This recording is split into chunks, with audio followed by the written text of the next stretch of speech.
ગુજરાતની અંદર અત્યારે લગભગ હળવાથી મધ્યમ વરસાદની જે આગાહી કરવામાં આવી હતી એ પ્રમાણે વરસાદ આવી રહ્યો છે, પરંતુ બીજી તરફ હજુ પણ લગભગ 7 થી 8 જિલ્લા એવા છે કે જ્યાં ભારે વરસાદની શક્યતા છે તે હવામાન વિભાગ દ્વારા વ્યક્ત કરવામાં આવી છે। બીજી બાજુ જે બંગાળની ખાડી છે એમાં ડિપ્રેશન અને જે મોન્સૂન ટ્રફ છે તે ક્યાંક સક્રિય થયેલા જોવા મળી રહ્યા છે, એટલે કે હજુ એમની અસર છે ગુજરાતની અંદર આગામી 7 દિવસ દરમિયાન આપણને જોવા મળવાની છે। આજે કયા જે વિસ્તાર છે ત્યાં વરસાદની સંભાવના છે, સાથે સાથે કયા વિસ્તારમાં કેટલો વરસાદ પડ્યો છે તેમની વાત કરીએ। નમસ્કાર, આપ જોઈ રહ્યા છો નિર્ભય ન્યૂઝ અને હું છું આપની સાથે રિદ્ધિ। બંગાળની ખાડીની અંદર જે ડિપ્રેશન છે અને સાથે સાથે જે મોન્સૂન ટ્રફ છે તે અત્યારે સક્રિય થયેલા જોવા મળી રહ્યા છે, તેમના કારણે ગુજરાતની અંદર હજુ પણ આગામી 7 દિવસ દરમિયાન હળવાથી મધ્યમ વરસાદની આગાહી કરવામાં આવી છે। તો બીજી બાજુ ક્યાંક એવું પણ કહેવામાં આવ્યું છે કે જે આ ડિપ્રેશન અને જે મોન્સૂન ટ્રફ છે ક્યાંક ઉત્તર પશ્ચિમ ઉત્તર તરફ આગળ વધી રહ્યા છે, તેમના થકી હજુ ગુજરાતની અંદર આવનારા સમયની અંદર પણ વરસાદ જોવા મળી શકે એમ છે। બાકી જે વરસાદનો રાઉન્ડ છે તે 21 તારીખથી આમ તો ચાલુ થઈ જવાનો છે, પરંતુ સારો વરસાદ છે એ 26 ઓગસ્ટથી લઈ અને ક્યાંક 5 કે 6 સપ્ટેમ્બરની આજુબાજુ જે નોંધાવાની શક્યતા છે તે વ્યક્ત કરવામાં આવી છે। સૌથી પહેલાં આપણે એ સમજી લઈએ કે જે બંગાળની ખાડીની અંદર જે અત્યારે ક્યાંક ધીમે ધીમે જે ડિપ્રેશન અને જે મોન્સૂન ટ્રફ છે એ સક્રિય થઈ રહ્યા છે, એટલે કે જે ઉત્તર પશ્ચિમ ઉત્તર તરફ આપણને ક્યાંક આગળ વધતા દેખાઈ રહ્યા છે। આ સાથે જ જે બંગાળની ખાડી છે તેની આજુબાજુમાં જે ડિપ્રેશન સર્જાયું છે તેમના થકી જે આ અલગ અલગ વિસ્તારો છે ત્યાં પણ વરસાદ આવી રહ્યો છે। આ સાથે જ ઉત્તર પશ્ચિમ મધ્યપ્રદેશ અને આસપાસના વિસ્તારોમાં પણ જે સક્રિય સાયક્લોનિક સર્ક્યુલેશન છે એ મોન્સૂન ટ્રફ અને શિયર ઝોનની અસરના કારણે રાજ્યના વિવિધ વિસ્તારોમાં આપણને વરસાદી માહોલ છે તે આપણને દેખાઈ રહ્યો છે, એટલે કે ગુજરાતના જે મધ્ય ભાગ છે ત્યાં પણ આપણને હળવાથી મધ્યમ વરસાદની સંભાવના છે તે વ્યક્ત કરવામાં આવી રહી છે। અહીંયા આપણને જે મધ્યપ્રદેશ તરફમાં જે વરસાદ દેખાઈ રહ્યો છે તેમની અસર છે એ આપણા મધ્ય ભાગમાં આપણને જોવા મળી રહી છે। આ સાથે સાથે આપણે એ પણ જોઈ લઈએ કે લગભગ 24 કલાકમાં રાજ્યના 159 તાલુકામાં જે વરસાદ છે તે નોંધાયો છે। જે વલસાડની આજુબાજુનો વિસ્તાર છે ત્યાં 4.5 ઇંચ વરસાદ નોંધાયો છે। જે નવસારીનો વિસ્તાર છે એના ખેરગામમાં લગભગ 3 ઇંચ જેટલો વરસાદ છે તે પડી ચૂક્યો છે। આ સાથે સાથે અન્ય 23 તાલુકામાં 1 થી લઈ અને 3 ઇંચ સુધીના જે વરસાદ છે તે પણ નોંધાઈ ચૂક્યા છે। સવારે લગભગ 6 થી 8 વાગ્યાની જો વાત કરીએ તો 41 તાલુકામાં 1 મિલીમીટરથી લઈ અને અડધા ઇંચ સુધીના વરસાદ છે તે નોંધાયા છે। સાથે સાથે વાત કરીએ તો કે વડોદરાનો જે પંથક છે ત્યાં આપણને હળવાથી મધ્યમ વરસાદની જે સંભાવના છે તે ક્યાંક આપણને જોવા મળી રહી છે। અને આ સાથે સાથે ઘણા બધા વિસ્તાર એવા છે કે જ્યાં હજુ પણ જે ભારે વરસાદ છે તેમની શક્યતા વ્યક્ત કરવામાં આવી રહી છે। અને ખાસ કરીને જે બંગાળની ખાડીની અંદર જે સિસ્ટમ સક્રિય થઈ રહી છે તેમના થકી ગુજરાતના જે ગોધરા છે, અમદાવાદ છે વિસ્તારોમાં વરસાદ છે તે પડી રહ્યો છે। બપોર પછીની પરિસ્થિતિ જોઈ રહ્યા છીએ તો ગોધરાની આસપાસ, અમદાવાદની આસપાસ આપણને વરસાદ દેખાઈ રહ્યો છે। સાથે સાથે વરસાદની એ વાત કરીએ કે અમદાવાદમાં પણ લગભગ 10 વાગ્યાથી લઈ અને હજુ અત્યારે પણ અમુક વિસ્તાર એવા છે કે જ્યાં વરસાદ પડી રહ્યો છે। પશ્ચિમ વિસ્તાર હોય, પૂર્વ વિસ્તાર હોય ત્યાં હળવોથી મધ્યમ વરસાદ એટલે કે વરસાદી ઝાપટું નોંધાઈ રહ્યું છે। બાકી આપણે જોઈ રહ્યા છીએ કે જે સૌરાષ્ટ્ર છે, કચ્છ છે ત્યાં આપણને કોઈ જ વરસાદની આગાહી નથી દેખાતી।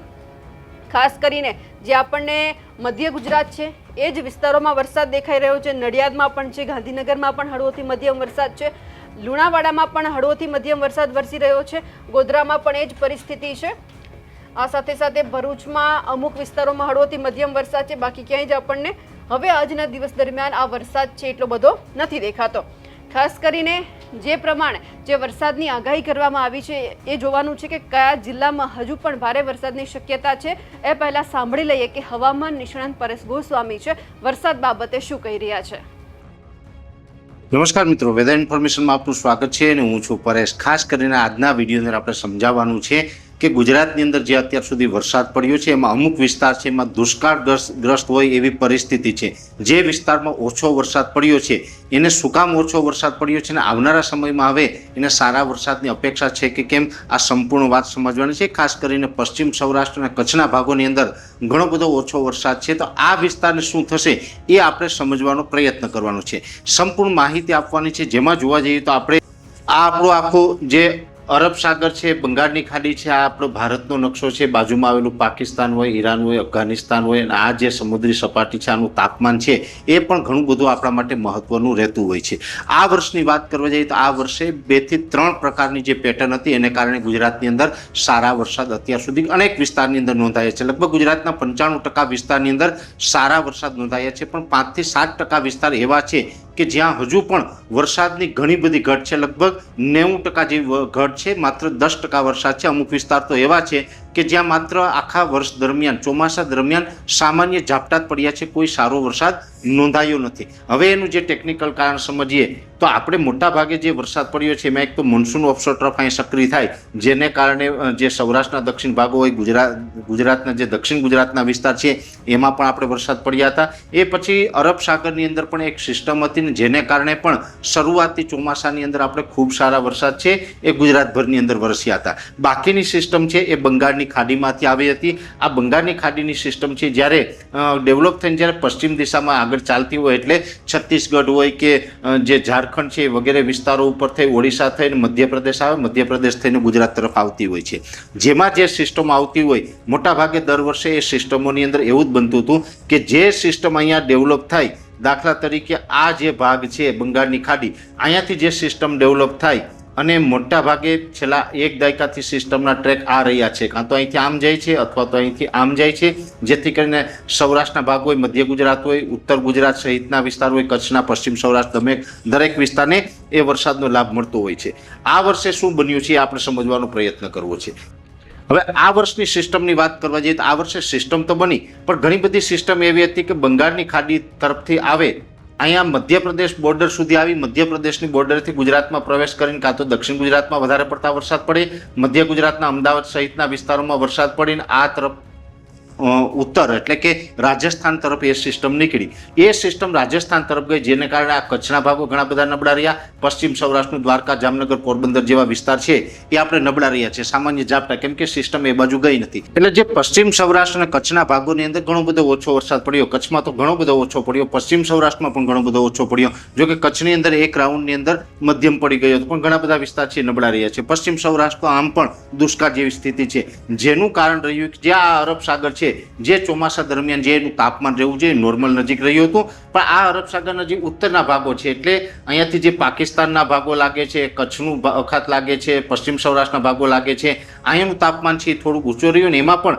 જે આરબ તરફના આ તરફના પવનો આ તરફ આવતા હતા, આ તરફના જે પવનો આવ્યા જેને કારણે આ સિસ્ટમ જે આવતી હતી આ ઉપરથી આવતા જે ગરમ પવનો હતા એને કારણે આ સિસ્ટમ છે એ પશ્ચિમમાં ચાલવાની જગ્યાએ દક્ષિણ ગુજરાત અને મધ્ય ગુજરાતના ભાગો થઈ અને ઉપર એટલે કે રાજસ્થાન તરફ ઉત્તર તરફ ખસી જતી હતી. એટલે આ તરફ કોઈ સિસ્ટમ ન આવવાને કારણે આ જે પશ્ચિમ સૌરાષ્ટ્રના ભાગો છે એનું જે આખું જે ચોમાસું છે એ નબળું થઈ ગયું છે. આજની વાત કરવા જઈએ તો આજે 13 ઓગસ્ટ થઈ છે અને 13 ઓગસ્ટ સુધી પશ્ચિમ સૌરાષ્ટ્રમાં સામાન્ય ઝાપટાથી વિશેષ કોઈ સારો વરસાદ નથી. ગુજરાતભરની અંદર એકંદરે ચોમાસું છે એ બીજા વિસ્તારોની અંદર સારું છે. ઠીક છે, અત્યારે ઓગસ્ટના આપણે મધ્યે પહોંચવા આવ્યા છે ત્યારે ગુજરાતના બીજા વિસ્તારોમાં પણ એક વરસાદની ઘટ છે, અત્યારે પિયત આપવી પડે એવી પરિસ્થિતિનું નિર્માણ થયું છે. પણ પશ્ચિમ સૌરાષ્ટ્ર અને કચ્છના ઘણા બધા ભાગો છે એ વીક રહ્યા છે અને એનું જે ટેકનિકલ કારણ હતું એ આ હતું કે અહીંથી જે ગરમ પવનો આવતા હતા, અહીંનું તાપમાન ઊંચું હતું અને આ જે ગરમ પવનો આવ્યા એને કારણે સિસ્ટમ એ તરફ ન જઈ શકી. પણ હવે આવનારા સમયમાં એમાં પણ જે ખાસ આપણે આગાહી છે કે 26 ઓગસ્ટથી લઈને 6 સપ્ટેમ્બર વચ્ચે